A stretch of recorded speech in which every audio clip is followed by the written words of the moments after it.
Magandang araw, magandang buhay. Lalong raw na sa ating mga minamahal na mga senior citizens. Sa araw po na ito ay meron tayong sasagutan ng mga katanungan ng ating mga lolo at lola. Dahil po marami pong mga nagko-comment talaga. Una na dyan ay si Henry Calzita. Sabi dito po sa Mandaluyong Editions, hindi kami binigyan kasi may SS daw kami. Sabi may SS man o wala, magkaroon ng social pension. Mamaya-maya po i-explain natin ito.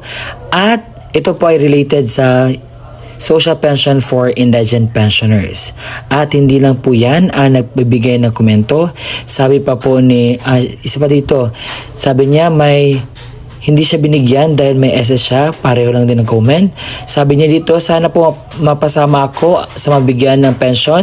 Dito po ako sa Infanta, Pangasinan. Sana po matulungan niyo po ako. Mamaya-maya atin niyang sasagutin po ang inyong katanungan. Attention sa lahat ng mga senior citizens. Sa araw po na ito, ibabahagi natin ang mga kasagutan bakit po natatanggal ang mga senior citizens sa social pension for indigent pensioners. Atin pong pagkuha ng base, ipakita ko po ang mga natanggal sa inyo kung saang lugar at stay tuned lang po tayo para po malaman natin ang buong detalye sa balitang ito. Attention sa lahat ng mga senior citizens, mga pensioners, tinanggalan ng pensyon. Bakit kaya?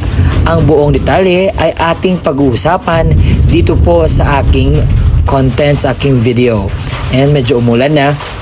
But, bago natin pag-usapan ang content na ito, hayaan niyo muna magpakilala ako sa inyo. Ako po si Roel Mendoza Tanyo. Kung ikaw ay bago pa lang sa aking YouTube channel, huwag kalimutan pong i-like at i-subscribe ang aking YouTube channel at i-bell notification mo na para maging updated ka sa mga videos na i-upload ko pa. And by the way, ang aking vlogs ay patungkol po ito sa updates, payouts, at iba pang mga dapat malaman ng ating mga senior citizens. Kaya kung ikaw ay interesado, stay tuned. Ngayon, atin na pag-usapan at bigyan kasagutan ang katanungan. Let's go! Breaking news! 13,000 na mga senior citizen tanggal sa social pension list. Ano ba ang mga nangyari? Bakit sila tinanggalan ng social pension? At saang lugar ba ang pinakamaraming tinanggalan ng social pension? At kung nais mo na malaman ang mga detalye bakit maraming tinanggalan ng social pension, ating sisimulan ang video na ito. Iloilo ang may pinakamaraming lugar na tinanggalan ng social pension. At sa lahat-lahat, umabot ng 13,468 na mga benepisyaryo ng social pension ang tinanggal sa Western Visayas. Batayan sa Department of Social Welfare and Development. Sa lahat ng mga taga-Iloilo dyan, baka nagtaka kayo na hindi na kayo nakatanggap ng mga benepisyaryo sa social pension. Baka isa kayo sa mga natanggal na. Pero ano ba dapat ang kailangan para maging isang miyembro or maging parte sa social pension? Ngayon, pag-uusapan natin ano nga ba ang mga kwalifikasyon ng senior citizen para sa social pension. Ang ibig sabihin ng social pension ay ito ay benepisyo na makukuha ng mga senior citizen.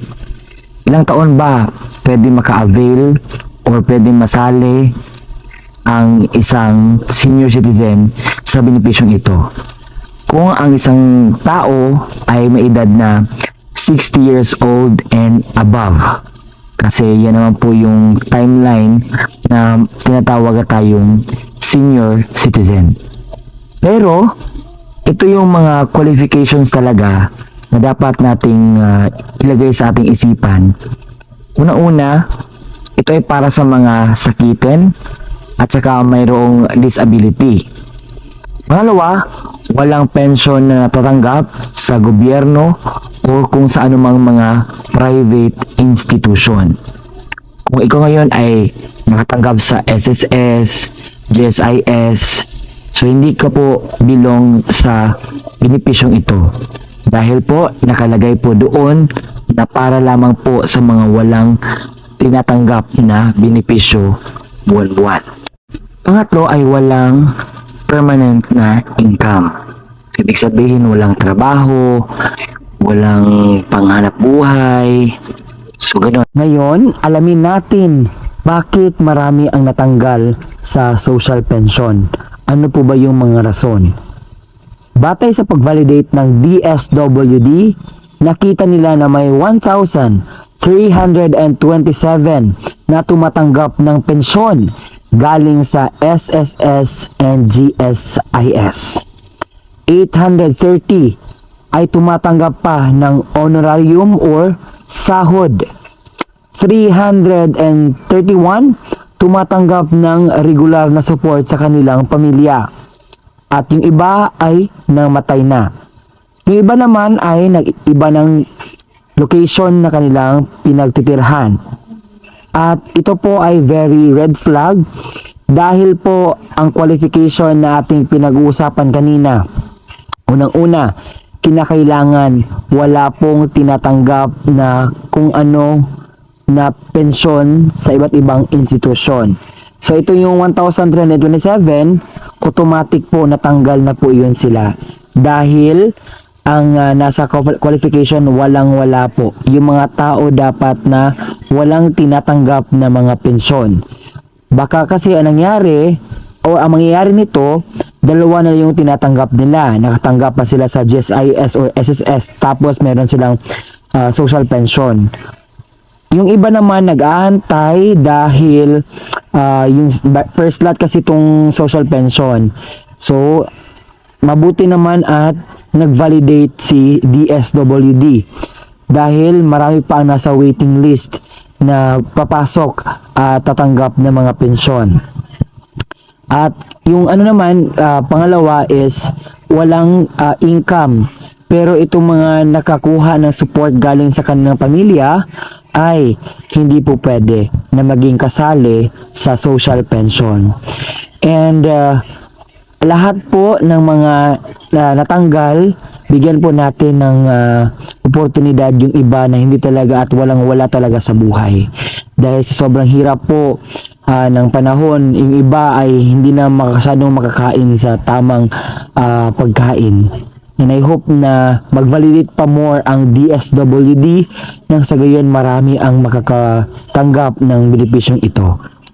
Nakuha ng Iloilo City ang pinakamataas na senior citizen na tanggal sa social pension na umabot ng 5,324. Kasunod niyan ang Negros Occidental na natanggalan din ng 3,282.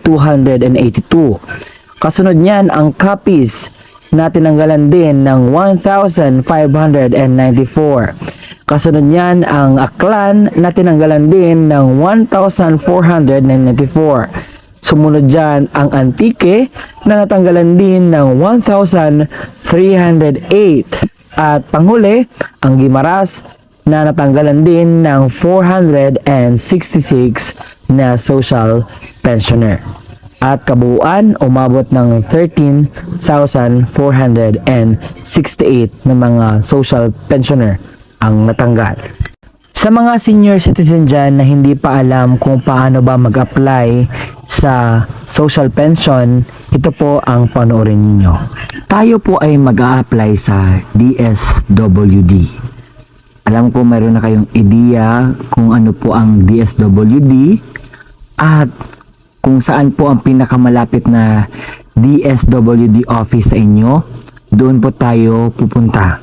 So, una-una po ang gagawin natin is mag-fill out tayo ng form na magpa-register tayo doon. So, hahanap tayo ng makakatulong sa atin. If kayo po ay hindi na po kayo makakita at maka-filled out ng form, you can reach someone na tutulong sa prosesong ito. Pwede po kayo magpatulong sa iyong mga anak o sa kung sino pa yung pwede mong lapitan. At pagkatapos na mag-filled out ng form na ito, so ang gagawin is mag-validate po iyon kung ang ginawa mo ay tama, kung ikaw po ba yung tao na yon na nag-file ng social pension.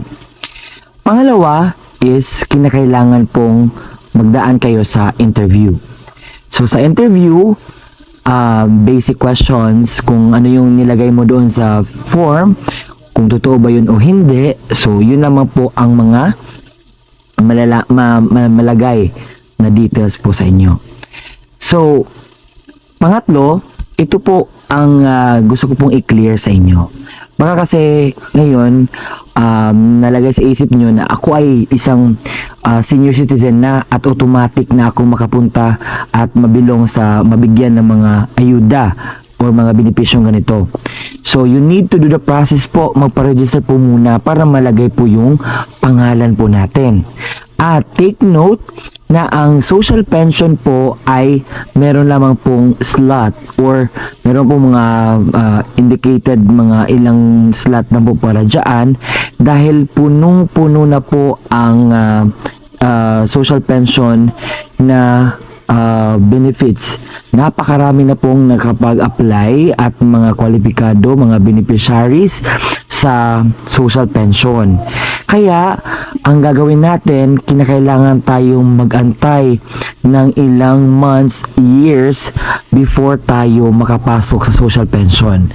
Kaya, maraming mga nasa waiting list. So, kung mabakante yung isang slot, so, meron isa naman ang ipasok. So, hindi ibig sabihin po na pasok na kayo sa qualifications ay makakapasok po kayo kaagad. Hindi po ganun. Kinakailangan pa po na mag-antay tayo na mayroong slot na ma-open para naman tayo na maka-avail sa benepisyong ito. Alam kong napakarami pa ang hindi miyembro sa social pension and I hope na mabakante yung iba para naman mas makatanggap kayo ng benepisyo. Ngayon naman pag-uusapan natin magkano ba ang matatanggap sa mga beneficiaries ng social pension. So, enacted in July 2022, ang dating 500 pesos po dinoble at naging 1,000 pesos na po ito ngayon. At saka laking tulong na po yan sa mga senior citizen kasi po ang mga senior citizen meron na po ng mga maintenance at they really need this help na galing po sa kung saan man galing. Baka kayo ay magtatanong kung kailan nga ba ang payout nito. Nung dati every quarter, ngayon po ginawang every 6 months na po before mag-payout. At yun nga, yung bago palang payout is nakatanggap yung mga senior citizen ng mga beneficiaries ng 6,000 pesos.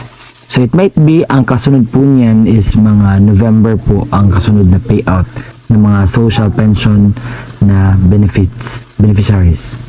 So sa ngayon is every 6 months po ang payout. Pero yung iba gusto nila na maging quarterly na lamang ang pag-payout nila para siguro medyo matagal-tagal ang 6 months to. Pero okay siguro na maging na lang every quarter na lang talaga. So according sa isang dito si Gatchalian na parang ibalik talaga sa quarterly. Akala nyo nakalimutan ko yung requirements sa pag-apply? Hindi po. So, ang una nyong gagawin is pumunta po kayo dapat pala sa OSCA or kung saan po ang pinakamalapit na OSCA office sa inyo para sa pagpa-register doon kung ikaw po ay isang senior citizen na. So, ang dadalhin nyo po doon is senior citizen ID or kahit anong mga valid ID na naka-indicate po doon ang araw ng iyong kapanganakan. Pangalawa po is birth certificate. Napaka-importante po. At yung sinasabi ko kanina, yung pag-filled out ng social pension application form. At kapag may bakante po o may slot po na may bigay sa inyo, yun po, napakalaking tulong na po yun sa atin.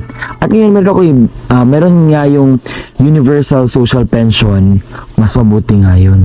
Ito ang isa sa mga pinakahintay ko na benepisyo na mabibigay sa ating mga senior citizen dahil ang universal social pension, ang mangyayari po kasi kahit anong estado mo sa buhay, mayaman ka man, mahirap, kung ano mang indigents mo, kung ano mang trabaho mo, lahat po, as long as kapag ikaw ay isang senior citizen, pasok ka po dito sa Universal Social Pension. Pero as of this moment, hindi pa natin malalaman kung kailan po ito. At yun po ang kumpletong balita na dapat po mapakinggan sa mga nagko-comment po, at na sana po na-address ko ang inyong concerns patungkol po sa mga bakit natanggal, ano ba yung mga rason bakit hindi na makatanggap ng pensyon, at yung mga gustong sumali po sa Social Pension for Indigent Pensioners.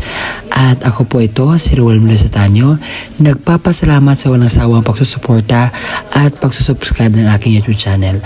Hanggang sa muli nating pagkikita, bye-bye!